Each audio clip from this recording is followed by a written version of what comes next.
ചിലപ്പോൾ ഈ വീഡിയോ ചെയ്തതിന്റെ പേരിൽ എനിക്ക് ഒരുപാട് നെഗറ്റീവ് കമന്റുകളും ഒരുപാട് തെറിയും കാര്യങ്ങളൊക്കെ വരാൻ സാധ്യതയുണ്ട്. പക്ഷേ ഇത് ഒരിക്കലും ആ ഒരു പ്ലെയറെ തരം താഴ്ത്തി സംസാരിക്കുകയോ ഒന്നുമല്ല. പറഞ്ഞു വരുന്നത് സഞ്ജു സാംസനെ പറ്റിയിട്ടാണ്. സഞ്ജു സാംസൺ എല്ലാവർക്കും ഇഷ്ടമുള്ള പ്ലെയർ, ഏതൊരു മലയാളി ആരാധകനും ഒരുപാട് ഇഷ്ടപ്പെടുന്ന ഒരു പ്ലെയറാണ് സഞ്ജു സാംസൺ. അദ്ദേഹത്തിന്റെ കളിശൈലിയും അദ്ദേഹത്തിന്റെ കീപ്പിങ്ങും അദ്ദേഹത്തിന്റെ ക്യാപ്റ്റൻസിയൊക്കെ എല്ലാവർക്കും വളരെയധികം ഇഷ്ടമാണ്. സഞ്ജു സാംസന്റെ ഈ ഒരു സീസണിൽ ആദ്യത്തെ കുറച്ച് മത്സരങ്ങൾ എടുത്ത് നോക്കിക്കഴിഞ്ഞാൽ നമുക്ക് മനസ്സിലാക്കാൻ സാധിക്കും. അദ്ദേഹത്തിന്റെ ഭാഗത്തും അദ്ദേഹം സീസൺ ഓപ്പൺ, അതായത് സീസണിലെ ആദ്യ മത്സരത്തിൽ വളരെ മികച്ച കളി പുറത്തെടുക്കും. എന്നാൽ പിന്നീട് അങ്ങോട്ട് അദ്ദേഹം വളരെ ഡൗൺ ആയി. 25 അല്ലെങ്കിൽ 15, 38, 16. എസ്പെഷ്യലി എടുത്തു പറയേണ്ട കാര്യം ഇന്നത്തെ മത്സരം സഞ്ജു സാംസന്റെ ഇന്നിങ്സിൽ നിന്ന് നോക്കാം. ഇന്നത്തെ കളിയിൽ സഞ്ജു സാംസൺ വളരെ സ്ലോ ആയിട്ടാണ് കളിച്ചിട്ടുള്ളത്. എടുത്തു പറയേണ്ട കാര്യം തന്നെയാണ്. T20 ഒരു പവർ പ്ലേയിൽ ആദ്യത്തെ 6 ഓവർ ഓപ്പണർമാർ 2 ഓപ്പണർമാർക്കും അഡ്വാൻറ്റേജ് എടുക്കേണ്ടത് തന്നെയാണ്. ഇത് ജയ്സ്വാൾ മാത്രമാണ് അഡ്വാൻറ്റേജ് എടുത്തത്. സഞ്ജു സാംസൺ നേടിയത് ആകെ ഒരു ബൗണ്ടറി മാത്രമാണ് നേടിയിട്ടുള്ളത്.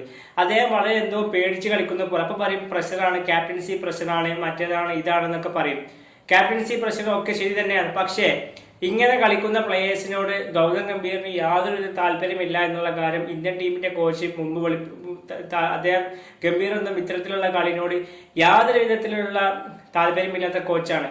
സഞ്ജു സാംസൺ ഈ തുടർന്നുള്ള മത്സരങ്ങളിൽ ഇങ്ങനെ അറ്റാക്ക് ചെയ്യാതെ വളരെ കൊട്ടി നിന്ന് കളിച്ച് റൺസ് ഉണ്ടാക്കി കൊണ്ടുപോകാനാണ് ശ്രമങ്ങൾ.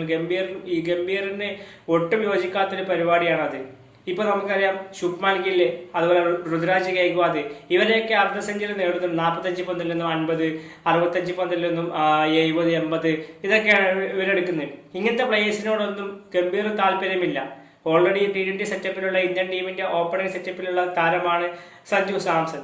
ആ ഒരു പ്ലെയർ ആണ് ഇത്രയും സ്ലോപ്പി ആയിട്ട് വളരെ ഒരു ടെസ്റ്റ് കളിക്കുന്ന രീതിയിലാണ് അദ്ദേഹം കളിച്ചിട്ടുള്ളത്.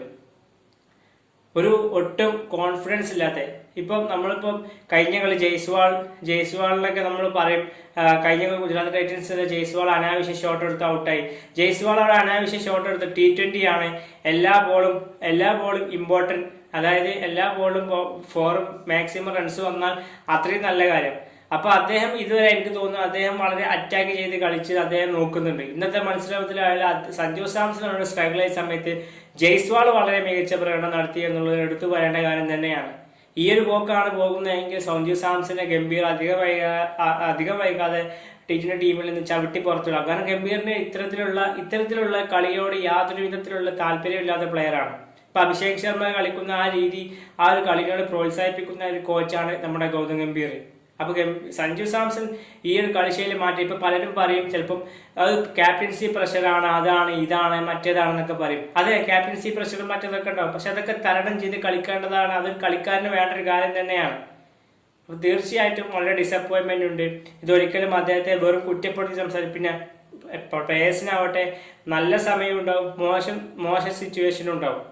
ശരി തന്നെയാണ്. ഇപ്പൊ ഏതൊരു പ്ലേയേഴ്സിനും അതുണ്ടാവും. അപ്പൊ പറയേണ്ട കാര്യം പറഞ്ഞെന്നുള്ളൂ.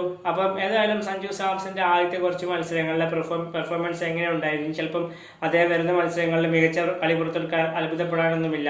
ഏതായാലും നിങ്ങളുടെ അഭിപ്രായം എന്തായാലും ഈ വീഡിയോക്ക് താഴെ കമന്റായി രേഖപ്പെടുത്തൂ.